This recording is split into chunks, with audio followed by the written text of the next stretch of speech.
బడిపోలగానికైనా ఆఫీసుల కొలువు చేసేటోళ్ళకైనా ఆఖరికి రాజకీయాలు చేసే లీడర్ సాబులకైనా సరే క్రమశిక్షణ చాలా ముఖ్యం. కానీ ఈ నడుమ కొంతమంది లీడర్లు అటు తిరిగి ఇటు తిరిగి సొంతళ్ళ మీదనే షికాయితులు చేస్తుండ్రు.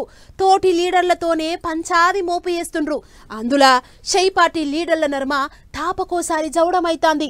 ఇక చూడురి మళ్ళోసారి క్రమశిక్షణ కమిటీ మీటింగు గరంగరమే నడిచిందట. అలిగిన వాళ్ళు రావాలి, గులిగిన వాళ్ళు రావాలి, అడిగిన అన్ని చెప్పాలి అన్నట్టే ఉన్నది పోయింది షై పార్టీల వ్యవహారం.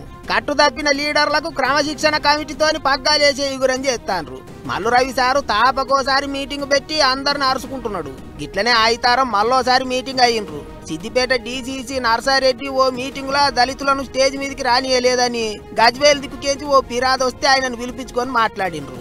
గట్లనే వరంగల్ జిల్లా లీడర్ల లడాయి మీద కూడా ముచ్చట గట్టిగానే నడిచిందట.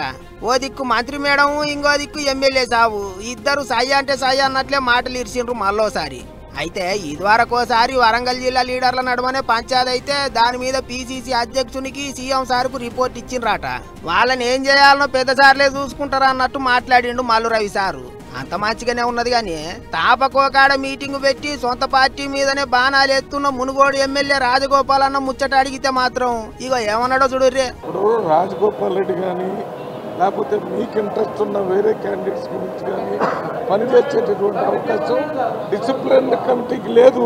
డిసిప్లినరీ కమిటీకి కంప్లైంట్ రావాలా, అక్కడ వ్యక్తుల ద్వారా రావాలా, లేకపోతే పిసిసి అధ్యక్షుడి ద్వారా రావాలా కాదన్నట్టు సొంత పార్టీ మీదనే పోరాటం చేస్తానన్న ఎమ్మెల్యే రాజగోపాల్ అన్న మీద ఎసోంటి కంప్లైంట్ రాలేదట.